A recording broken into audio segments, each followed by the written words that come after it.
Monroe Living, our city at work. We know the services we provide affect your daily life, morning to night, from the water you drink and electricity power in your home to the roads you travel on to get to work and school. That's Monroe. Whether you exercise at the Aquatics and Fitness Center, enjoy the air show, play golf, catch a show at the Dow Theater, or need emergency services such as fire and police, you can count on the City of Monroe. We're a full-service city. In this podcast, we will take you behind the scenes to describe how these services are really delivered and hear firsthand from the dedicated people who make this all happen for you. We invite you to listen wherever it's convenient for you, whether you're walking, driving, or just relaxing at home. Our goal is to inform you of our special city and talk about how things really work here at the City of Monroe. So join us and explore the podcast, Monroe Living, Our City at Work.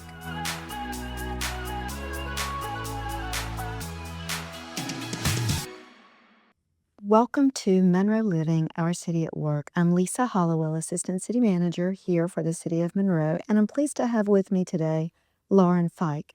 Lauren is a supervisor for the Science Center, and she also is performing double duty with the Dow Theater as the acting manager there. But today, Lauren, we are here to talk about the Science Center and all the great things going on. I want to ask you first, Lauren, what brought you to the City of Monroe, and when was that? Sure. So I'm coming up on my third year, and so we're kind of talking right in the middle of COVID times. I've been in museums for about 15 years and was furloughed for about 3 months during kind of like the height of COVID. Came back to my old museum, and things just kind of weren't the same. Some people had sent me the link to apply because they knew this new museum was coming and kind of piqued my interest. I was still kind of furloughed at the time, so I just applied for it on a whim. Then went back to work, kind of worked maybe 3 to 6 months or so. The process always takes a long time, with the city and just with finding the right candidates. But came and toured it. The museum was pretty much empty at the time when I interviewed, and kind of got the information, the city purchased this building, the space, maybe early 2010s, 2014-ish, I believe. They renovated it. They did some work inside with purchasing exhibits and kind of preparing it to open maybe 2017, 18, 19, and then COVID hit. And so everything was kind of at a standstill. So when I finally took the job and got hired, I worked here pretty much by myself for maybe 2 years, getting the museum ready to open. Maybe just 1 year, because I'm getting too many years here. So worked, painted, built exhibits, chose all the furniture for the classroom like we are in now, and got it ready. And then maybe about a year after I was hired, I then hired my full-time team, so 2 full-time, and then eventually then got my part-time people hired, and then we opened January of 23. So we just had our 2nd year birthday in January. Wow. Congratulations. Yeah, and it's been going really, really well. So it was a lot of fun. I got to take a lot of my experience from my past museums and brought it here to start a brand new, fresh museum, kind of took the tips and tricks that I knew from my past and brought them here. And so I think that's been really helpful in our success. Well, that's very exciting. So you were here at the ground floor from the very beginning. Had you ever opened a museum before like this? So when I was at my other museum, I was there when opening, but I was very young and part-time, and I was just kind of the floor staff when we opened that museum, and that was 2010. And so I kind of got to see it, but then slowly just kind of rised up the ranks within that museum and became director. And so kind of was in every position at my old museum, kind of learned everything, knew what to do, what knew not to do. And so that was very crucial with this place. And yeah, the setup here is wonderful, and it's great in this community. So yeah. Absolutely. Well, we're very lucky to have you, and you did have that experience of opening one before, so that's great. Yeah. Well, we want to know, tell us everything we need to know about this museum. Sure. And first of all, where is it located? So we are at 318 East Franklin Street in downtown Monroe. just we're right across the street from the library, surrounded by tons of different restaurants and coffee shops. So when coming to downtown, you can just really make a full day of it and come visit us and grab lunch, and then you can come back if you'd like. Okay, very nice. And who does this museum primarily cater to? Kids, adults, teens? Sure. So we've seen everybody pretty much. I would say our core group is maybe children age 3 to 10. It always changes in the school year. We see a lot of school groups. So I think 2nd, 3rd grade is our primary groups that are coming. Today we have a high school group. So because we're in Monroe and there's not really a lot of other options around us, we get the 2-year-olds because there's not a lot of places for them to go to, which we've kind of altered some of our exhibits to make sure that we have something for everybody. We have the virtual reality, which the teens love, but the 2-year-olds aren't going to jump on there. So we have enough sensory toys, building blocks, that kind of stuff, so that if you only came with a 2-year-old, that they would be busy enough for 2 hours. So, and I've seen, couples come on dates that are here just to kind of learn about us. A lot of the adults in the community have seen the building grow. They used to know that it was a Gamble's grocery store, and so they like to see what it has become. And so they'll come and do like a day date and see, because they saw the progress of the museum and they'd love to know what's inside and kind of what became of that building. Very nice. Now, you mentioned virtual reality. What is that exactly? So virtual reality is where you can do our driving simulator, where you're, kind of pretending to drive a car, and it's full encompassing. So the driving simulator is 3 giant computer screens that kind of surrounds you, and so you really feel like you're driving a car. The adults love it, but the kids kind of love it even more because they don't get to have that experience. And then the other experience we have is these 2 VR chairs where you actually put on a set of goggles, and it's kind of a 360 view of what the video has to offer. So for example, we have an ocean adventure one where they've taken cameras and filmed under the ocean or in the ocean, and then they've made it into this format where you can see it in VR. And so the chairs are moving. There's kind of little things that pop out between your legs that kind of blow air on you or whatnot. So it kind of gives you a very full dimensional experience of something you might not be able to do. There's helicopter rides, there's different games and experiences that you can do, and we change that video weekly. Nice. And I've done that, and it is so much fun. So I would imagine a lot of adults like that if they're coming in with their kids. They do. And it's something that, there's 2 chairs, so a chaperone and child can do it together, and then they get off the chairs and then they can talk about that experience together, which is always great for us because the more interaction between the adult and child, the better for us. Absolutely. Yeah. What are some of the other big exhibits that people come for? Sure. We have, so if we're talking younger ages, we have a great wet room and dark room is what we call it. So the wet room has a great water table with tons of different kind of experiments. They can move water. They can race different boats down channels. And there's almost like little blockades that they can pick up and put down, and they can test which way is going to get the boat quicker to the end. So lots of exploration there and kind of hypothesis. They can kind of guess which one's going to win, and then they can test it out. There is like a wet drawing wall that we have in there that you just literally draw with water on like a chalkboard format kind of thing, and it's very temporary, so you can kind of just draw. And then the dark room has like a giant light bright, if you recall that toy kind of from the early 90s. They can build with that. There's some laser exhibits in there. They can learn all about lights and lasers and colors. That's great for the little ones. We've got a really cool digital sand table. So just kids playing in sand, but above it is a giant projector, and it's projecting the topographical lines that you would typically see on a map. And so if you build, say, 2 mountains, the lines are changing as you're building in the sand. Then you take it down and you build one giant mountain or volcano, and the lines are changing. And it goes through different biomes to teach about climates. Very educational. Yes, it is. Yeah, and our goal is to kind of trick everyone into learning because they're having so much fun playing that they don't really know that they're learning. That's a lot more fun than kind of the typical classroom environment.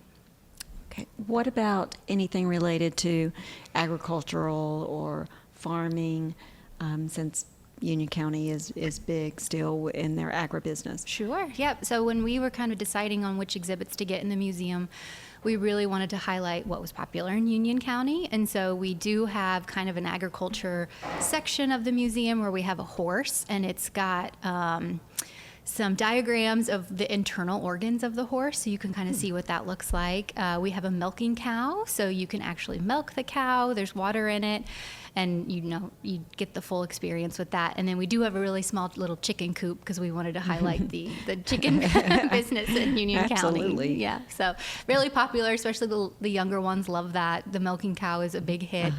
They can kind of actually get that really life experience. Fun. Now, is there a cost to come to the museum? Yes, so everybody age 2 and older is $10. We have a senior rate, which is $9, and a military rate, which is $9. Yeah. Okay. And what about the school groups that come? Yeah, good question. So if you are at NC or SC, South Carolina certified school, each child is just $5. And for every 10 students, you get in 1 adult for free. So the more chaperones on a school group, the better for us, because we know that the children are being watched, that they're using equipment appropriately. So we like to encourage more chaperones, and that helps us do that by offering, the free chaperones. If you're coming with just a regular group, say you have a family outing or a church group, then that is a $7 rate. And for both of those, we require 15 or more paying people to get that rate. To get the rate. Yeah. Okay. And are there any other kinds of rates for perhaps those who don't have the $10, or how would that work? Yeah, we currently do not.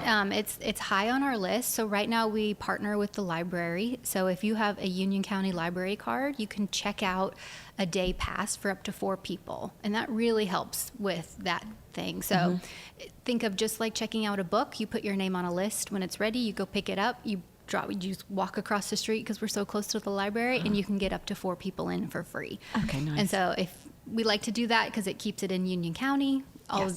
the residents here can make use of that, and you can keep using it over and over again. It's really nice because in the summertime we can have more of those passes when it's busier and school's out, and then we can kind of put more out and take out less, when we need to with that. But Okay, yeah. good to know. And your hours of operation here Sure. are? So Wednesday through Saturday, 9 to 5. We sell our last ticket at 4 o'clock. So we like to kind of make sure that you're getting the full experience. So we wouldn't want to take your money at 4:30 knowing that we're going to ask you to leave in a half an hour. So we just ask that you get here before 4 o'clock.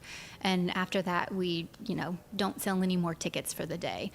Tuesdays, we are closed to the public, but we typically book our larger school groups on those days. We've noticed that on a day like today where we've got a lot of little kids that aren't in school yet, if we were to book a group of 150 students that are third graders, they're not all going to get the great experience that we want them to have. And so Tuesdays we're able to book those much larger groups, and no one's really impacted. So. Okay, nice. So Yeah. you're just not open to the public on Tuesday, but you have groups. Yes, we just book school groups that are 120 plus on those days. Okay. And then Yeah. Sundays and Mondays, not open at all. Yeah, correct. What about for birthday parties or rental of rooms, or well, tell me about your rentals. Yeah, of course. We love private rentals. We're very flexible on those. If you want it on a Sunday morning, which we've had for a little one's birthday party, we can make that work. We just did recently one with the Girls on the Run of Union County, and they did such a wonderful job. They decorated, they had all these activities, but they were celebrating International Women's Month, and that happened to be on a Tuesday at 5 o'clock. So anytime we're not open, and there's a couple different options. If you want the whole museum, you can have that. If you want maybe just this classroom that we're in, or our traveling exhibit hall, there's just a couple of different options depending on how big your group might be. But we always love private events. And then our birthday parties are typically the package that we provide is during opening hours, and it's up to 30 total people, 15 children and 15 adults. And those happen at 10 a.m. and 2 p.m. pretty much any day of the week. Weekends, of course, are popular for the Saturday parties. Yeah. What are the prices for rentals? For the rentals, we do have a fee schedule, and it is on our website. It kind of makes a difference if you're a nonprofit versus if you're just a resident or someone else. So there's a lot of different ticket prices for the private rentals. Okay. Can you bring in your own food, your cake, drinks? You can. Yeah, we're pretty flexible with that. We've had people that have catered it. We've had people who just bring in pizza, for the birthday party and whatnot. So that's totally fine too. Private rentals, it's only your group that's here, so we don't have to worry about the typical stuff that we do worry about when we're open to the public. We wouldn't want to have a caterer here when we're open to the public who's providing peanut butter and jelly sandwiches because someone might have an allergy or something. So we're very cautious of that. But private rentals are nice because you have the place to yourself, and we can, as long as it's within our guidelines that we have, we're usually pretty flexible with what you'd like to do. Very nice. And so you're not restricted to a certain restaurant or type of food if you're able to do that on not your at the own. moment. Okay, Right. very nice. What about outside of the museum? Just there our any outdoor, activities? we do, yep. So we've got our A4 airplane that we have on display, and currently we also have our space capsule on display.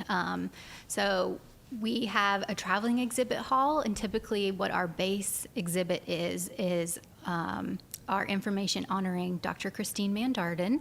And so we have her mural up with the space capsule, and then when we have a traveling exhibit, which we currently do now, we move the space capsule outside, and we also have another additional board about Dr. Darden out there so that the information can still continue out there and that we still have that on display. Other than that, we've got kind of your typical playground toys that you might see kind of on recess at school. We've got balls and basketball hoops and stepping stones, chalk, all that kind of stuff, so that way when the kids are wanting to get some wiggles out, that they can go outside and play a little bit on a nice day. And it's a fenced-in area. Correct, yeah, Okay. which is pretty rare for museums within a city limit. You don't get a whole lot of outdoor space, so Right. having that is really, really helpful to us. And when school groups come and they bring lunch, which they typically do, they can eat outside and not have to leave the property, and they can come and go from just our outdoor area. And now you have new picnic tables as well and a shelter. Yeah, we do. So right across the parking lot, we've got a really nice shelter that's brand new with, I want to say, 6 tables. Helped with the Rotary helped us out with that, and that will be the Rotary Garden eventually. And that's another place that families can come grab food, eat outside if they want to. And then with our admission, once you buy a ticket, you can come and go until 4 o'clock. So you can leave, get lunch, and then you can come back and spend the rest of the day with us. Very nice. Yeah. Well, it sounds like you're excited about some new exhibits that you Yes. have coming up. Let us know about those. Yes, of course. So with our museum, we've got standard exhibits that don't really move unless they break, and we kind of have to switch them out. And then we're really lucky enough to have a traveling exhibit hall. And so currently today, April 2nd, is our opening of our newest exhibit called Motion Mania. And it's a really fun exhibit that teaches all about motion. And so if you can think of like how a roller coaster typically works, these are different roller coasters, but instead of the people moving, it's just a ball that you roll down. There's loops and ramps, and we're learning about all things physics in this exhibit. And we got it a little bit earlier than we typically do. Usually they travel around in summertime, but because this hits so many good state standards for schools, we decided to do it just a tad early so that usually springtime is just the busiest time for school groups. So April, May, we'll get to see a lot of those kids come, and they can hit some of those standards that they have to hit in school. They can do that here with this exhibit. And it stays until when? August 31st. Okay, so we'll all have summer. it for 5 months. It just teaches words like force, inertia, kinetic energy, momentum, gravity, all these types of movements they can learn. And so it kind of comes with 9 of these energy tracks, that is what they're called, and they teach these different kinds of motions. And then when they're done learning about all of that, there is an option for them to kind of build their own roller coaster. Wow. Yeah, so there's different loops and ramps, and they kind of have to put it all together from what they just learned and see how long they can get the ball to kind of continuously be on the track. No. And is there an additional cost for this, or is that just included with the admission? Yep, everything is included with the admission. Okay. Typically, that's what our goal is, to have everything included when we do special programs like Earth Day, or we just did one for the spring equinox. Everything is always included with admission. Fun. Yeah. I mean, you make science sound so interesting. Well, what else do you have going on? Do you ever have any live animals? We do not. We would want to have somebody to take care of them appropriately.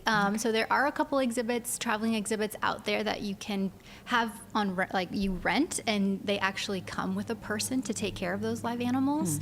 That would be the best thing for us, because we're not really set up to do that. A lot of those places have separate sinks and places to prep food and whatnot. So we currently don't have that at the time. Okay, well, thank you for that. Yeah, what about other services that you provide to the community? I would say that just being located here in Monroe is such an asset for the community. We've really been conscious of what our price is. We want to make it affordable to everybody. Our parking is free. There's ample parking. It's very easy to get to. I think prior to us being here, it was just kind of a long haul to get to either downtown Charlotte or Greensboro or Winston-Salem, where these other wonderful science museums are. But having opened in this community and hearing what everybody says, gratitude is the number one thing that I hear. It's really easy for their families to get here, to spend a day. When we were looking at prices, we really wanted to be close to that. If you took your family to the movie and you were entertained for 2 hours, what's that cost? And how can we make it just a tad bit cheaper? Our goal is for you to come and spend 2 hours here. I would say average, that's typically it. A lot of people do leave and come back, and it's 3-4 hours. It kind of just depends on who you're with, the age of the children and whatnot. But our goal is that we will keep you entertained for 2 hours and at a somewhat affordable cost. I agree. It is an affordable cost, $10 a person, so average family size, perhaps 4, so $40 for them to come for the day. Yeah. Okay. We've got a gift shop, if everybody was behaving well and they get to have a treat, that we've taken that same sentiment and made sure that the things that we offer in our gift shop are pretty affordable. We get a lot of school group kids that come with maybe $1-2, and we do have like a section that they could still buy something for $1 or $2. We just want to make sure that they feel that they can participate in that, because I think it's part of it on a big field trip where you get to take something home with you. So I love that. yeah. Well, what else do you want to tell us Yeah. about the Science Museum? I think we covered birthdays and school groups and group visits. Right now is our really busy time with school groups. I think they're done with their hardcore learning for the year. Everybody's kind of getting out in the end of spring. They'll start doing, end of May, they'll start doing their testing and whatnot. So really end of March, April, May, we are pretty booked with school groups. If anyone has Facebook and you're curious how busy we will be with school groups, we kind of put out a traffic report. So say you have a family with either young kids, or maybe you have someone with special needs that you don't really like being around crowds, you can check out this report. Green, good to go. We don't have I think we have 20 or less kids. Yellow is more like 20 to 50, and then 75 and above is red. So that way you can kind of plan around them. I always find that it's really helpful. Some people just don't want to be around crowds. I'm very similar, and the more information like that, the better. So, and kind of speaking on the lines, if you are a family with someone with special needs, we have a sensory room available within our exhibit space. It is a kind of a closed off room that we've decorated and added exhibits to, so that way if it's too loud in the museum or if there's too many people, that is still a space where there's still activities and they can still participate, but it's very quiet. We keep the lights low. We've got some really cool light exhibits in there and just a lot of sensory toys and whatnot, that they can still just kind of take a little break from the noise and the sound, but still be well occupied with lots of still fun stuff. Right. Yeah. Well, that's great. Yeah. What about, do you ever have any adult parties and weddings and different things like that are not kids focused? Sure. We've not had a wedding, but we have done lots of adult events. My general rule with adult events is if there is alcohol being served, that no children will be there. It does need to be a 21 and above event. But we've partnered with the Rotary, the Girls on the Run, like I said before, Union County Chamber, which are always wonderful events, and they'll typically have a caterer and they'll do like beer and wine. And it does make the exhibits a lot more fun. Yes, I'm sure it would be for the adults. Okay, well, that's good to know. Yeah. I think this has been great. I want to ask you just one more time, do you have anything else that you want to add and share with the audience? Everybody is always welcome. We love having people in. We love a busy day. We always have more fun when there's more people in here because we get to kind of teach about the exhibits. We have a staff that's always available for questions, but also we kind of, if we can tell that you're not using something right, or if you're not getting the full, experience out of it, then we'll jump in and kind of give you a hand. We've got our paper airplane launchers, for example. Those aren't always, fully understandable, and that's a good one that we're always kind of watching. We can help you make your airplane and then help launch it. And once we kind of explain it, then you're off, and people are usually good to go. But we love to just kind of be around people and make sure that they're having a good time. And we appreciate that. And Lauren, you do an amazing job here, and your staff, they're just excellent. And they really are. We appreciate it. Thank you, Lauren, for joining us today and telling us everything we need to know about the Science Center here in Monroe. I'm excited to come back out and see all the exhibits that you talked about. And I just want to thank the listeners for tuning in to Monroe Living, Our City at Work, and more to come.